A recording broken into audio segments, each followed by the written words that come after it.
Welcome ji, very good morning to all of you. And आज हमारा है सेकंड लास्ट चैप्टर केमिस्ट्री का, chapter number 4, जिसका नाम है carbon and it's compounds.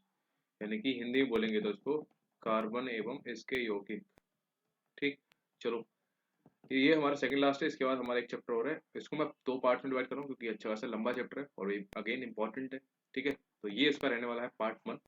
Any doubt you can do WhatsApp me on this number और you can comment down. ठीक, चलो स्टार्ट करते हैं। In the last chapter, what we have done, like, we came to know many compounds of importance to us. So in this chapter we will study about some more interesting compounds and उनकी properties के बारे में. Also we shall be learning about carbon, an element. Carbon क्या है? एक element है which is of immense significance to us in both its element form and इसकी combined form. अब carbon हम हर जगह use करते हैं. ठीक, look at the items that come in the last column of the above table. So देखते हैं, your teacher will be able to tell you, okay, that most of them are made up of compounds of carbon. तो mostly चीजें किससे बनी हुई? हमारे carbon compound से. So can you think of a method to test this? देखते हैं भैया. Food, clothes, medicines, books और भी जितनी भी चीजें हैं that you listed are all based on the versatile element carbon. समझ रहे हो? versatile मतलब बहुत भव्य. In addition, all living structures are carbon based. जितने भी लिविंग स्ट्रक्चर है वो सारे कार्बन बेस्ड हैं, कार्बन पे डिपेंडेंट हैं. The amount of carbon present in the earth crust and in the atmosphere. अभी देखो क्या है, एक हमारी ये मान लो अर्थ है, तो अर्थ का जो सबसे ऊपर लेयर है उसको बोलते हैं क्रस्ट, उसके नीचे मेंटल होता है और सबसे नीचे होता है हमारा कोर, इनसाइड वाला, जिसको मैं आपको ज्योग्राफी में कवर करा रखा हूँ. जाके देखो मेरा 9th से लेकर 11th तक का देख लो, अगर आप सीडीएस दे रहे हो, अगर आप सीडीएस और सीपीएफ दोनों दे रहे हो तो 12th तक का देखो. 12th अपलोड नहीं किया, वो मैं कर दूंगा अभी जल्दी. ठीक है, तो ये देखो, अब क्रस्ट सबसे ऊपर की लेयर है, तो क्रस्ट में भी हमारा क्या है, कार्बन मिलता है. कितना परसेंट? 0.02% कार्बन. ठीक है, अभी नीचे है तो कम है. एटमॉस्फेयर में बहुत सारी गैसेस है, उसमें हमारा कार्बन कंपोनेंट मिलता है, वो कितना होता है? 0.03%. तो समझ लो कितना डिफरेंस, मीगर डिफरेंस है, बहुत मामूली से डिफरेंस है. तो यही इंपॉर्टेंट है और हम इसलिए कंफ्यूज होते हैं कि भाई क्रस्ट में कितना मिलता है, 0.002, या हमारा उसमें फॉर्म ऑफ मिनरल्स में कितना मिलता है. अच्छा, क्रस्ट में होता है जो फॉर्म ऑफ मिनरल्स में होता है, जैसे कि कार्बोनेट्स, हाइड्रोजन हो, कार्बोनेट्स हो गए, हमारे कोयला हो गया, पेट्रोलियम, ये सब कहाँ से निकलता है? आपका जमीन से निकलता है. ठीक, तो उसमें होता है 0.02% कार्बन, लेकिन 0.03% ऑफ कार्बन डाइऑक्साइड. समझ रहे हो? इन स्पाइट ऑफ दिस, अब देखो इतना कम है हमारा CO2 हमारे नेचर में, कितना 0.03% है हमारे एटमॉस्फेयर में. स्टिल ये कितना हार्मफुल है. The importance of carbon seems to be immense. Harmful भी है, पहले इसका इंपॉर्टेंट बहुत ज्यादा है. In this chapter we will know about the properties of carbon which makes carbon so important to us. क्या है तो भैया देखते हैं. बॉन्डिंग इन कार्बन की बॉन्डिंग क्या है? The covalent bond. इसका दूसरा नाम बताओ, मैंने बताया था ना, आयनिक बॉन्ड. इसकी प्रॉपर्टी आपको पहले बता चुका. ठीक, आयन से बनता है. आयन मतलब पॉजिटिव और नेगेटिव आयन से मिलता है, जैसे कि NaCl का मैंने आपको एग्जांपल हर जगह दिया था. So in the previous chapter we have studied the properties of ionic compounds, any covalent bond. We saw that ionic compounds have high melting point and boiling points also, and conduct electricity in solution or in the molten state में. but solid state में, यानी कि नमक का डेला है तो वो electricity pass नहीं करेगा, लेकिन अगर उस डेली को रख के आप जमीन मतलब बर्तन में पिघला दोगे, पानी बन जाएगा, तो वो इलेक्ट्रिसिटी उससे पास हो जाएगी.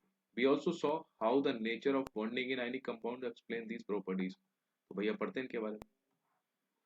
तो most carbon compounds are poor conductor of electricity होते हैं, as we have seen in chapter 2. ठीक, so from the data given in table जो भी है, on the boiling and melting points of the carbon compound, क्या we find that these compounds have low melting and boiling point. समझ रहे हो? इनका melting और बॉइलिंग पॉइंट हमारे कार्बन का कैसा होता है? लो होता है as compare to the ionic compound.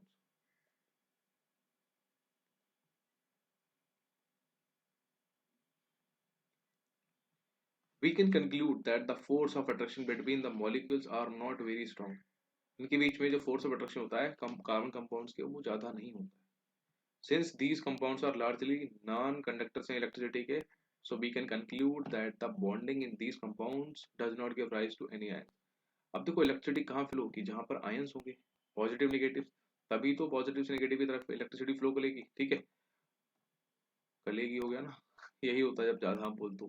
चलो, तो अब इनमें आयंस ही नहीं होते, कार्बन में हमारे आयंस नहीं होते हैं, ठीक, इसका मतलब उसमें इलेक्ट्रिसिटी फ्लो नहीं करती, simple. In class ninth, we learned about the combining capacity of various elements and how it depends on the number of valence electrons. So let us now look at the electronic configuration of carbon. देखते हैं। The atomic number of carbon is 6, आपको पता है 2, 4 होता है, मतलब total 6 होता है तो 2, 6 2, 4 हो गया। So what would be the distribution of electrons in various cells or carbon? So how many valency electron will carbon have? तो और कार्बन की वैलेंसी होती है 4, ठीक, 4 होगी। अब इसको अपना ऑक्टेट पूरा करना होगा, तो will see. So we know that the reactivity of elements is explained as their tendency to attain a completely filled outer shell, that is attain noble gas configuration. अब noble gas configuration क्या होता है भैया? noble gas, argon, helium वगैरह वगैरह, तो इनका जो ऑक्टेट होता है ना वो कंप्लीट होता है। एक सेकंड,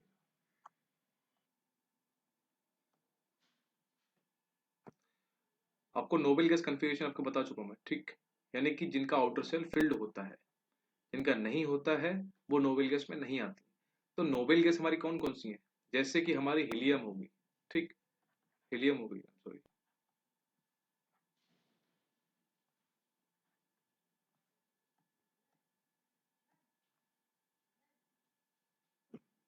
एक सेकंड, थोड़ा सा हाँ जी, ये देखो, हीलियम हो गई, नियॉन हो गई, आर्गन हो गई, ठीक है, क्रिप्टॉन, जेनॉन, ये सारी कैसी है, रेडॉन, ये सारी हैं नोबल गैसेस। नोबल गैसेस क्या होती है? देखो हीलियम का होता है 2He4, आपको पता है, ठीक, नियॉन का होता है 10 नियॉन 20 बोल सकते हो, ठीक। सिमिलरली 2 8 10, इसका 18 आर्गन का कितना होता है? 18 आर्गन 40। तो हमें इनका निकालना, तो 2 सेल कंप्लीट है, 10 2,8 सेल फुल है last, done, 18 2,8,8 last shell octet है। तो इनको ना ही चाहिए ना ही इनको ना ही इनको कुछ बाहर का आइटम चाहिए, ना ही इनको कुछ देना है, तो इनका सेल फुल है, तो they are called a noble gases, ठीक। Elements forming ionic compounds achieve this by either gaining or losing electrons from the outermost cell. So in the case of carbon, it has 4 electrons. आपको पता है ना, carbon 6C12 2,4, तो last में कितने? 4। तो it has 4 electrons in outermost cell and needs to gain or lose, इसको 4 या तो ये छोड़ दे या इसको 4 मिल जाए to attain noble gas configuration. तो if it were to gain, देखो अब इसके दो रीजन बनेंगे, अगर इसको गेन होगा तो क्या होगा, लूज होगा तो क्या होगा। ये जो कहानी उन्होंने लिख रखी है ना, कुछ नहीं है, ये वही है, मैंने आपको पहले बता चुका हूँ कि जो भी 6C12 था ना, 2,4 बनेगा। तो अगर इसने 4 कार्बन दे दिए, सॉरी 4 इलेक्ट्रॉन दे दिए, इसके बाद कितने बचेंगे? 2 बचेंगे। तो इसको बोला जाएगा कार्बन 4 पॉजिटिव। अब पॉजिटिव क्यों बोला है? क्योंकि इसने 4 कार्बन को दे दिया है, ठीक है, 4 कार्बन को निकाल दिया है। दूसरा 6C12 का मतलब 2,4 है, अगर इसको 4 और इसको मिल जाए कहीं और से, अभी 4 किसी से ले रहा है तो इसके ऊपर निगेटिव आ जाएगा, तो C4 नेगेटिव आ जाएगा। क्यों? क्योंकि इसने 4 लिए हुए हैं। अब तो कुछ जब दिए हुए हैं ना इसने, तो 4 इसमें माइनस आएंगे, तो जो 6 था ना, 6 में से ये 4 माइनस होंगे तो बचेंगे 2 इलेक्ट्रॉन होंगे करंट में। लेकिन अभी कार्बन के खुद के 4 हैं, सॉरी 6 हैं, प्लस 4 इसने और ले लिए, तो टोटल कितने हो गए? 10 इलेक्ट्रॉन हो गए इसमें। तो नेगेटिव पॉजिटिव का बस यही है। So it could gain 4 electrons coming C4 negative anion, ठीक, अगर 4 मिल गए तो इनकी नेगेटिव आ गया, but it would be difficult for the nucleus with 6 protons to hold on to 10 electrons, that is 4 extra electrons. It could lose 4 electrons coming C4 positive cation, but it would require a large amount of energy to remove 4. देखो जब electron देना होता है ना, तो एक large amount of energy लगती है electrons to leaving behind a carbon cation with 6 protons in its nucleus holding on to just 2 electrons, क्योंकि सिर्फ 2 रह जाएंगे, तो एनर्जी दोनों केस में लगेगी। So carbon overcomes this problem by sharing its valency electrons with other atom of carbon or with atom of other elements. अब ये शेयर कर लेता है, कार्बन के 4 है ना, ये हाइड्रोजन, ये कार्बन, 1 2 3 4 हाइड्रोजन के शेयर कर लेते हैं, ठीक, या अदर अदर कार्बन के एलिमेंट से कर लेंगे ये, ये 4, उधर कार्बन का एक और होगा, इसके भी 4, तो 2 4 6, फिर दिखाता हूँ आपको। So not just carbon but many other elements form molecules by sharing electrons in this manner. So the shared electrons belong to the outermost cell of the both the atoms and led to the both atoms attaining the noble gas configuration. Sorry.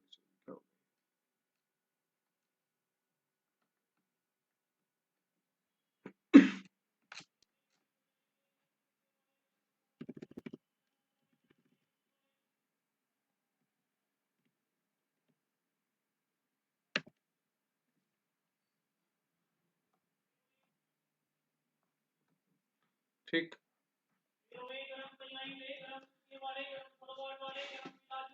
So the simplest molecule formed in this manner is that of hydrogen, as you learned earlier. The atomic number of hydrogen कितना होता है? एक. Hence hydrogen has one electron in its k cell and it requires one more electron to fill the k cell. So two hydrogen atoms share their electron to form a molecule of hydrogen H2. This allows each hydrogen atom to attain the noble gas configuration या फिर attain the electronic configuration of the nearest noble gas helium. ठीक, helium का कितना होता है? 2He4, 2, यानी कि उसका ऑक्टेट पूरा है। हाइड्रोजन का एक होता है, कार्बन शेयर कर लेते हैं, which has two electron k cells, so we can depict this using dots or crosses, वो तो ठीक है, ऐसे कर लो। So the shared pair of electrons is said to constitute a single covalent bond between the two hydrogen atoms. ठीक, covalent bond या फिर उसको बोलते हैं आयनिक बॉन्ड, आपको बता चुका ना पहले। A single covalent is also represented by a line between the two atoms. So that atomic number of chlorine कितना होता है? 17, 287. What would be its electronic configuration and its valency? Valency होगी इसकी 1. So chlorine forms a diatomic molecule Cl2. Can you draw the electron dot structure for this molecule? Note that only the valency cell electrons need to be depicted. In the case of oxygen, we see the formation of a double bond between two oxygen atoms. क्यों? Oxygen का कितना होता है? 8O16. 8 का क्या होगा? 2,6. अब ये 6 है, ऑक्सीजन को 6 मतलब रखने हैं, तो 1 2 3 4 5 6 कुछ भी रख लो। इधर से ऑक्सीजन एक और लेगी, 1 2 3 4 5 6, ये 6, इससे वो 2 ले लेगी तो उसका ऑक्टेट पूरा हो जाएगा। ठीक, इसको लेना होगा तो इधर से वो 2 ले लेगा, इसका ऑक्टेट पूरा हो जाएगा। तो इनके बीच में कौन सा बॉन्ड शेयर हुआ है? सिंगल बॉन्ड मतलब एक इलेक्ट्रॉन शेयरिंग, लेकिन डबल बॉन्ड है तो मतलब 2 इलेक्ट्रॉन का शेयरिंग हो रहा है। ठीक है, so each atom of oxygen shares 2 electrons with another atom of oxygen to give us the structure shown in this जो भी है ये वाला. So the two electrons contributed by each oxygen atoms give rise to two shared pairs of electrons. This is said to constitute a double bond between the two atoms. तो double bond कब होता है? जब 2 electron sharing होता है।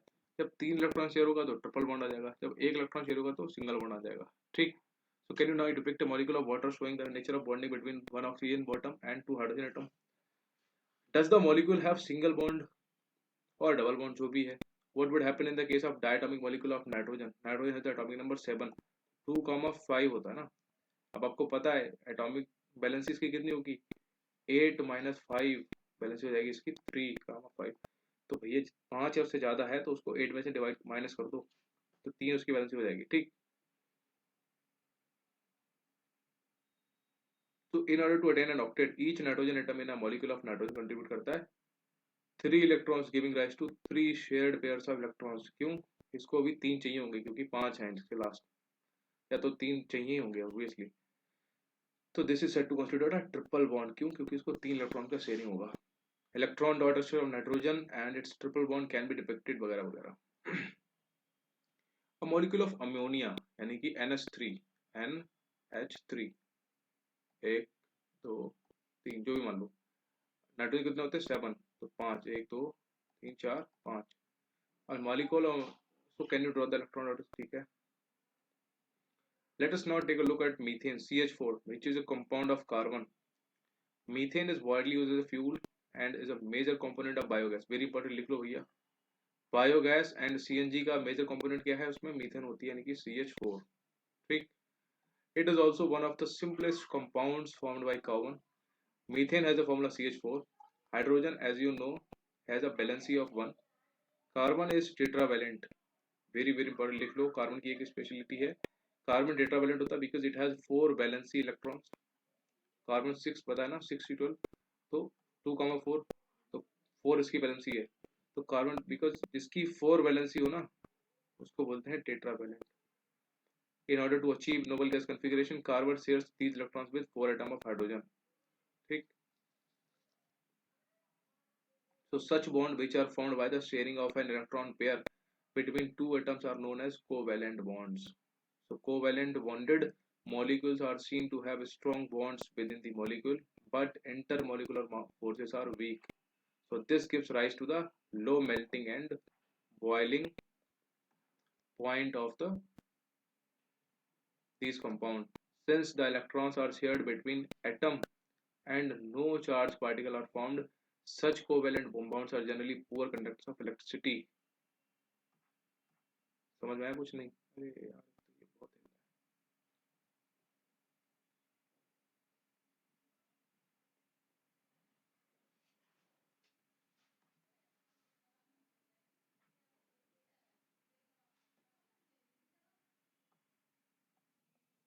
इसका मतलब ये है कि जो भी कोवैलेंट बॉन्ड से बनने वाले जो भी होंगे हमारे इलेक्ट्रॉन पेयरिंग, तो मतलब ऐसे बॉन्ड जो कोवैलेंट बॉन्ड से बनेंगे, मतलब इलेक्ट्रॉन पेयरिंग से भी बनेंगे कोवैलेंट बॉन्ड, तो वो बॉन्ड तो स्ट्रांग होंगे, ठीक, लेकिन जो मॉलिकुलर होंगे ना, इंटर आपस में बॉन्ड बनने से जो आपस में, जैसे मान लो कार्बन है इधर हाइड्रोजन है, तो इनके जो बॉन्ड होंगे ये कमजोर हो जाएंगे।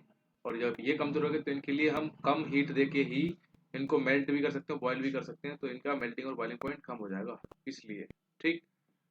अब बात करते हैं एलोट्रोप ऑफ कार्बन। ठीक। तो भैया एलोट्रोप ऑफ कार्बन की बात करें, so the element carbon occurs in different forms in nature with the widely varying physical properties. ठीक। Both diamond and graphite are formed by carbon atoms. The difference lies in the manner in which carbon atoms are bonded to one another. In diamond, each carbon atom is bonded to 4 other carbon. लिख लो, diamond में एक carbon 4 carbon से जुड़ा होता है, ठीक, forming a rigid 3 dimensional structure. बस structure लिख लो, डायमंड का कैसा होता है, 3D structure. And in graphite each carbon atom is bonded with 3 carbon atoms के साथ। डायमंड में एक कार्बन 4 के साथ जुड़ा हुआ है और ग्रेफाइट में एक 3 के साथ जुड़ा हुआ है, ठीक। और कैसा स्ट्रक्चर देगा, हेक्सागोनल, ये देखो हेक्सागोनल स्ट्रक्चर, और ये देता है एक 3D structure. One of these bonds is a double bond. अब इनमें से एक होता है डबल बॉन्ड, किसमें, हेक्सागोनल वाले में, ठीक। ये देखो जैसे ये वाला हो गया ये, तो ये one of these is a double bond, one of the, so and thus the valency of carbon is satisfied. Graphite structure is formed by the hexagonal arrays being placed in layers one above the other.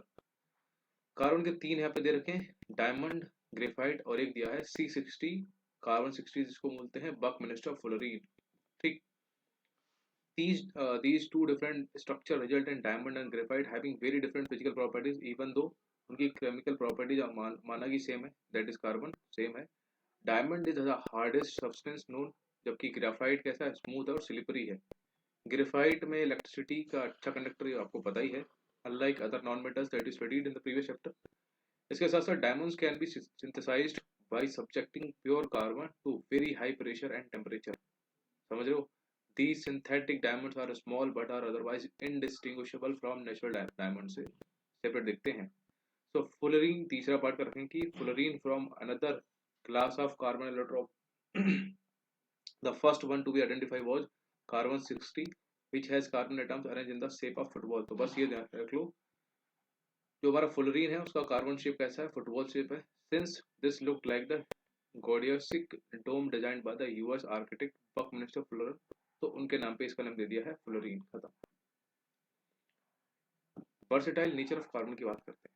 So we have seen the formation of covalent bonds by sharing the electron in various elements and compounds. We have also seen the structure of a simple carbon compound, methane, CH4. So in the beginning of the chapter we saw how many things we use contain carbon. कितनी चीजें carbon contain करती हैं हमने देखी, obviously कि हम भी carbon से बने हुए हैं। In fact, we ourselves are made up of carbon compounds. The numbers of carbon compounds whose formula are known to chemists was recently estimated to be in millions में है।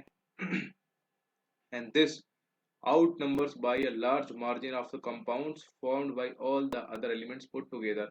So why is it that this property is seen in carbon and no other element? The nature of the covalent bond enables carbon to form a large number of compounds. ठीक, देखते भैया, two factor notice in the case of carbon. Number एक क्या है? Carbon has the unique ability to form bonds with other atom of carbon, giving rise to large molecules. And this property is called catenation. Very very important. ये पूछा गया है कि catenation property कौन सा एलिमेंट बनाता है, तो हमारा याद रखना कार्बन बनाता है.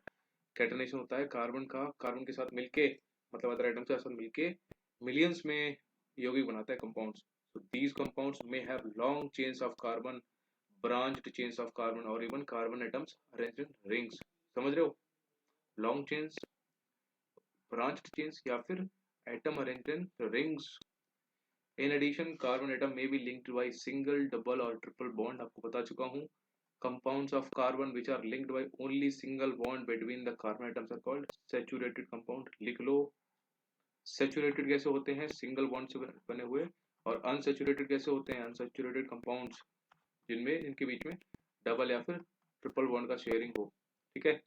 compounds of carbon having double or a triple bonds between their carbon atom are called unsaturated compounds. Got it? That's it. No other element exhibits the property of catenation to the extent seen in carbon compounds. तो समझ रहे हो? Carbon के अलावा ये catenation की property कोई और नहीं दिखाता है. Silicon forms compound with hydrogen which have chains of up to 7 or 8 atoms. Silicon दिखाता है हाइड्रोजन के साथ मिलके, बट 7 से 8 एटम ही. But these compounds are very reactive. The carbon bond is very strong and hence stable bond है. Very important लिख लो भैया. And this gives us the large number of compounds with many carbon atom like to each other.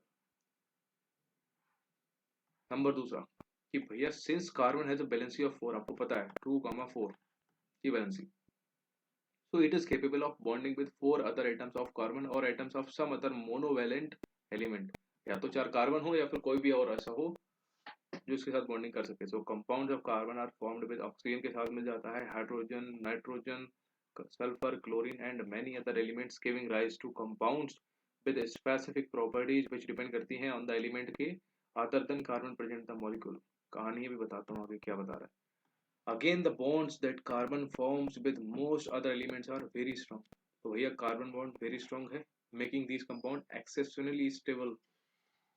One reason for the formation of strong bind carbon is small size. अब देखो एक atom है जिसका size छोटा है, क्यों? एक इतना बड़ा है, तो इसके बीच में और एक जो आउटर मोस्ट इलेक्ट्रॉन यहाँ पे घूम रहा है, और यहाँ पे ये है और इधर आउटर मोस्ट इलेक्ट्रॉन. अब ज्यादा फोर्स यहाँ से यहाँ तक का होगा, मतलब ये ज्यादा फोर्स से इसको अट्रैक्ट कर पाएगा या फिर ये जो इसके पास में इसको? ऑब्वियसली जो इलेक्ट्रॉन न्यूक्लियस के पास है उसको ज्यादा फोर्स से अट्रैक्ट कर पाएगा, क्योंकि ये देखो thus enables the nucleus to hold on to the shared pair of electrons strongly.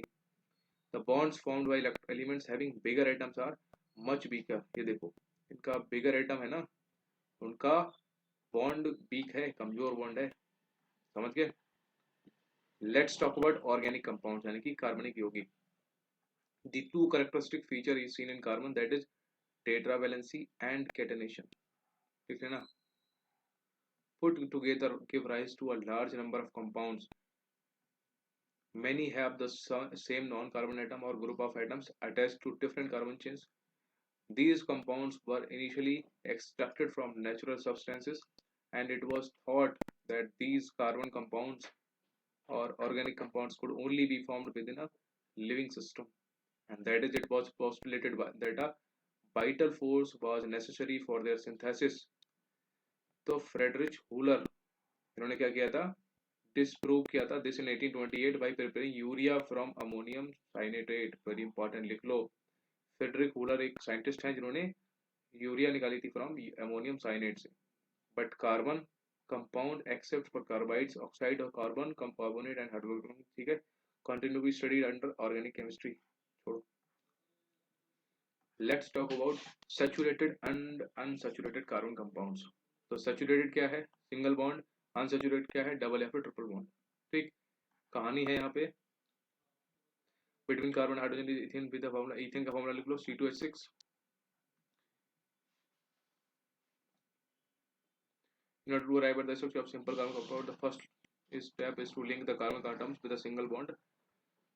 ठीक है, so three valencies of each carbon atom remains unsatisfied, so each is bonded to three hydrogen atoms। Okay, wait अभी बताता हूँ आपको क्या करना है।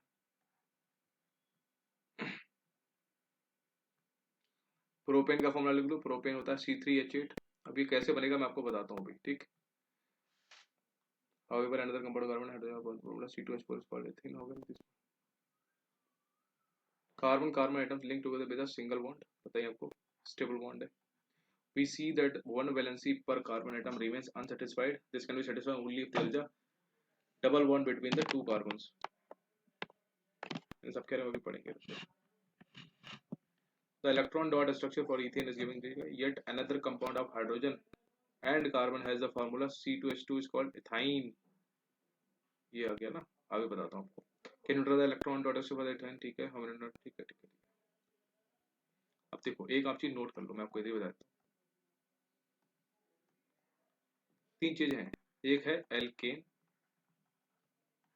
एक है एल्कीन और एक है एल्काइन। अब ये क्या है ये मैं आपको अभी बताऊंगा, लेकिन पहले आप एक फॉर्मूला नोट करो। ये होता है CnH2n+2, ये होता है CnH2n और ये होता है CnH2n-2। अब मान लो आपको कार्बन के मॉलिक्यूल्स दे रखे हैं, इसका फॉर्मूला कहाँ पे यूज आएगा ये बताता हूँ आपको। जैसे आपको पता है CH4 क्या होता है, मीथेन होता है, ठीक। अभी पूछेगा CH4 belongs to which group, whether. अब वो उसका नाम मीथेन कैसे पड़ा, ये नॉमिनोमेक्लेचर में आगे बताऊंगा आपको। चलो अच्छा कर ही लेते हैं, बस खाली में टाइम वेस्ट करेंगे। Chain, branches and rings. In the earlier section we mentioned the carbon compound methane, ethane, propane, 1, 2 and 3 carbon atom में होता है। Such a chains of carbon atoms can contain many more carbon atoms। The name of structure of 6 of these are given in this। तो 6 के देखें, methane CH4, methane C2H6 लिख लेना, propane C3H8, butane C4H10, pentane C5H12 और hexane C6H14। अभी मैं आपको इसको बनाना सिखा दूंगा कि कैसे आप बना सकते हो किसी का भी नाम, ठीक।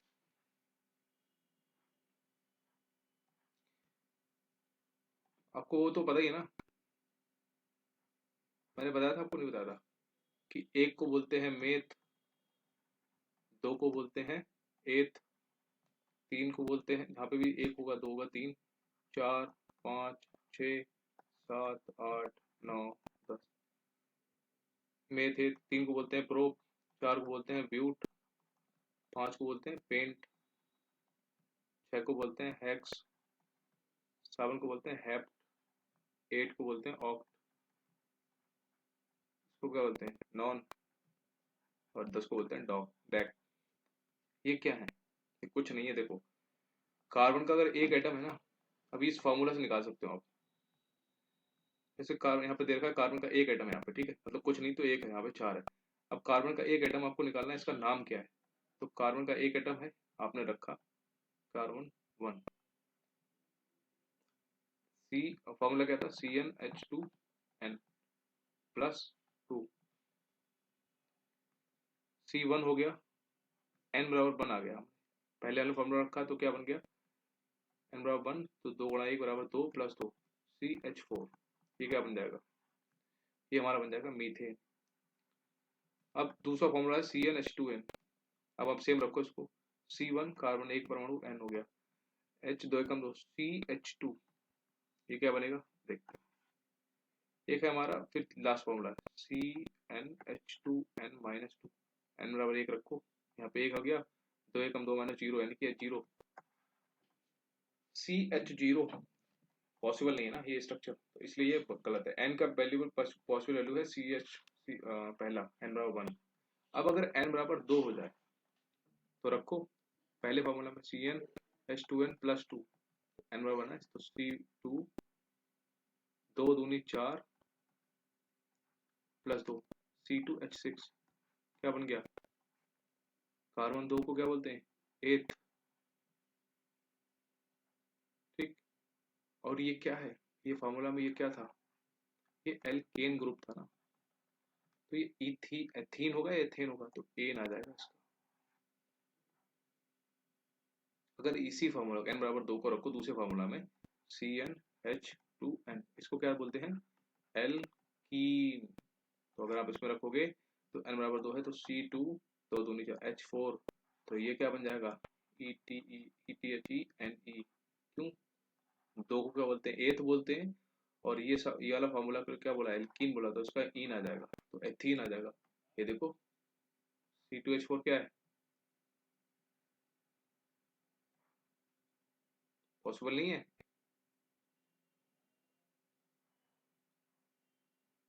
हम्म, तो पॉसिबल नहीं। n बराबर 3 रखो आप। नहीं, एक सेकंड, है तो पॉसिबल है, ठीक है यार। अगर आप इसको C2H2 n बराबर 3 रखोगे ना, तो भी नए नए फॉर्मूलाज बनेंगे, ठीक। जैसे 3 रख दिया तो C3 बन जाएगा, तो 3 दूनी 6 तो C3H8, ये क्या बन जाएगा, इसको क्या बोला था, कार्बन 3 मेथ 8 प्रोप हो गया। अब ये पहला है, प्रोपेन हो जाएगा, ठीक। हमें हाइड्रोजन से मतलब नहीं है, हमने बस ये फार्मूला से वेट्स निकाला है, और कार्बन पे कितने मॉलिक्यूल्स हैं, नहीं आया। n बराबर आप 5 रख लो, ठीक। पहला फॉर्मूला था CnH2n+2, ये किसका था, एल्केन का था, ठीक। n बराबर 5 रखा तो C5 हो गया, यहाँ पे रखा 5 दूनी 10 दोबारा C5H12। अब ये क्या बन गया, 5 को हमने बोला था पेंट, ठीक। और ये पहला फार्मूला का एन है तो पेंट एन हो गया, ठीक। ऐसे होता है, ये नाम कर दे सकते हो इस तरीके से। So, but let us take another look at butane. If we make the carbon skeleton with the 4 carbon atoms, we see that two different possible skeletons are, ये निकल सकते हैं दो। We see that both these structures have the same formula, C4H10. Such compounds with identical molecular formula but different structures are called structural isomers। क्या हो जाता है यार, थोड़ा जवान लड़खड़ा जाती है, सॉरी।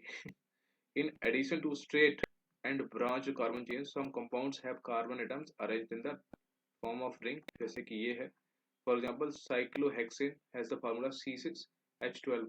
अब देखो इसको हेक्सेन, C6 क्या हेक्स होता है, और ये 12 है तो एन रहेगा, 6 दूनी 12, ठीक।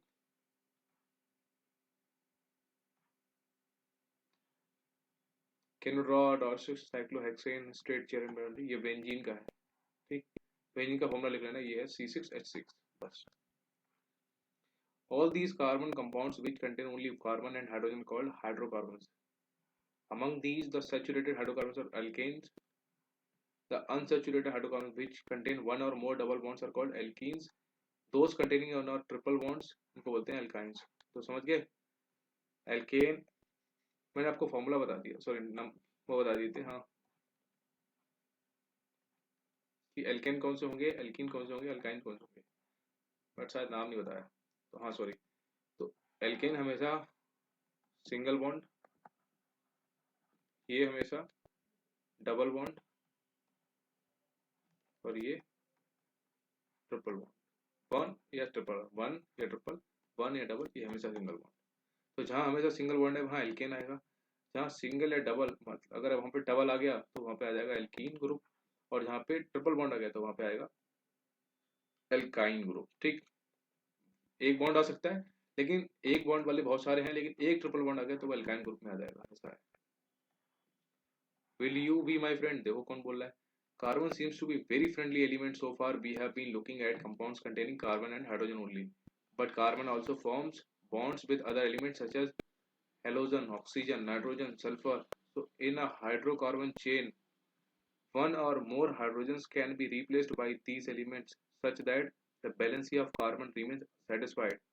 So in such compounds, the element replacing hydrogen is referred to as a heteroatom. So these heteroatoms are present in some groups. These heteroatoms and the group containing these confer करते हैं specific properties to the compound regardless of the length and nature of the carbon chain, and hence are called functional groups. Some important functional groups are given and the valency, ठीक है। Free valency, valencies कुछ नहीं, आपको ऐसा रखना है कि alcohol होता है OH ग्रुप, एल्डिहाइड होता है bond C double OH, ketone होता है bond CO C double double bond O, carboxylic acid होता है bond C double bond OH, ठीक।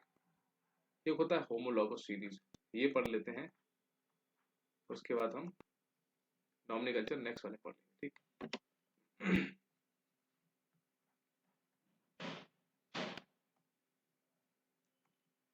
नो टाइम पर ज्यादा हो रहा है। You have seen that carbon atoms can be linked together to form chains of varying lengths. So these chains can be branched also. In addition, hydrogen atom or other atoms on these carbon chains can be replaced by any of the functional groups that we saw above. So the presence of a functional group such as alcohol decide करता है the properties of the carbon compound regardless of the length of the carbon chain. For example, the chemical properties CH3OH, C2H5OH, इसको बोलते हैं ethyl alcohol, C3H1 are all very similar. Hence, such a series of compounds in which the same functional group substitute करता है for hydrogen in a carbon chain is called a homologous series.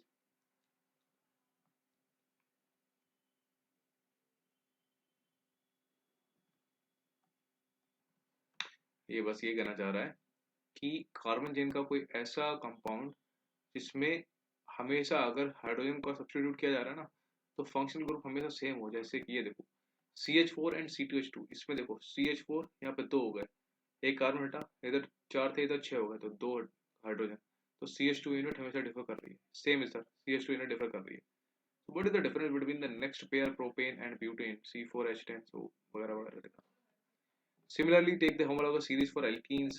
The first member of the series is ethene, which we have already come across section, ठीक। तो ये सब दे रखा उन्होंने, not so important आपके लिए। Do you see any relation between the number of carbon and hydrogen atom in these compounds? Alkenes CnH2 आपको पता ही था, ये फॉर्मूला आपको दे रखा है, ठीक। As the molecular mass increase in any homologous series, a gradation in physical properties is seen, ठीक। जैसे जैसे मास बढ़ता है तो फिजिकल प्रॉपर्टीज घटने लगती हैं। So this is because the melting and boiling point बढ़ने लगता है with increasing molecular mass. Obviously mass बढ़ रहा है यानी कि कुछ ना कुछ एटम बढ़ रहा होगा, तो उसका मेल्टिंग और बॉइलिंग पॉइंट बढ़ जाएगा। अदर फिजिकल प्रॉपर्टीज जैसे कि solubility in a particular solvent also show a similar gradation, but the chemical properties which are determined solely by the functional group ये सेम रहती हैं हमेशा, ठीक। with this we end with this part 1 of our chapter number 4। इसके बाद एक part 2 और आएगा, उसके बाद इसका चैप्टर खत्म करेंगे और इसके बाद लास्ट चैप्टर स्टार्ट करेंगे, ठीक। तो अगले बार हम बात करेंगे कि कार्बन कंपाउंड्स को हम नाम कैसे देते हैं वगैरह वगैरह। तो with this we end this class, any doubt just to comment down, बाकी see you in the next video, तब तक के लिए गुड।